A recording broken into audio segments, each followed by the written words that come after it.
Okay, this is book number 11, Lions at Lunchtime, and it is our yellow bookmark, which is my 4th grade group. And we are on chapter 2.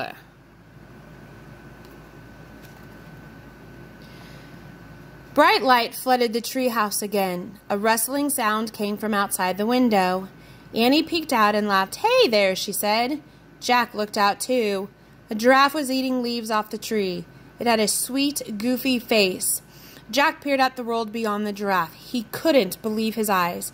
He saw a huge grassy plain, a wide river, and tons of birds and animals, more than he had ever imagined in one place. Giraffes and zebras were on the side of the river where Jack and Annie were. Thompson's gazelles and the big horned animals were on the other side.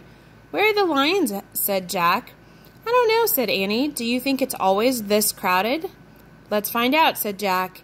He picked up the book on Africa and looked at the picture of the animals. He read aloud, "Every year in late spring, thousands of zebras and gazelles and millions of wildebeest migrate from the dry plains of Tanzania to Kenya."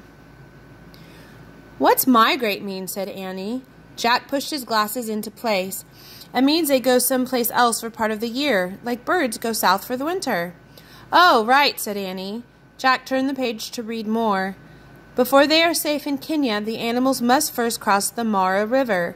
Zebras go first, then the wildebeest. The tiny gazelles swim last." "Oh," said Annie in a sad voice. "What's wrong?" said Jack. "Poor beast," she looked out the window. "They seem afraid." On the far side of the river, the horned animals were standing at the edge of the steep bank of the river. They stared down nervously at the rushing water. "Jump, beast, jump!" Annie shouted. "Don't be silly, they can't hear you," said Jack. He studied the broad plain. "I wonder where the lions are," he said. "I don't know, but I have to go," said Annie. "Go where?" said Jack. "To the river to help them," she said. "Help who?" said Jack. "Those wild beasts on the other side," said Annie. "I have to help them migrate." "Are you nuts?" said Jack. Annie handed Jack the scroll and started out of the treehouse. "Wait a second," said Jack. "We haven't even read Morgan's riddle yet." Annie stopped on the ladder. "Read it now," she said. Jack unrolled the ancient scroll and read aloud.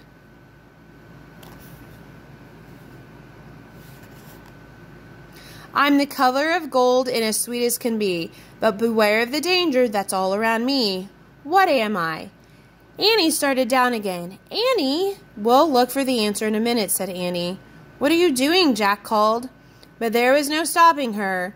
Jack watched as she hopped off the ladder. Then she started to walk through the tall grass between the zebras and giraffes. "I don't believe her," he said to himself. He quickly put the Africa book into his pack. He started down the ladder.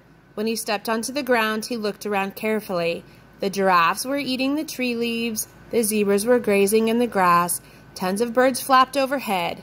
This is okay, he thought. He just had one little question. Where are the lions? Okay, your sentence is, where do you think the lions are, and what do you think is going to happen to Annie?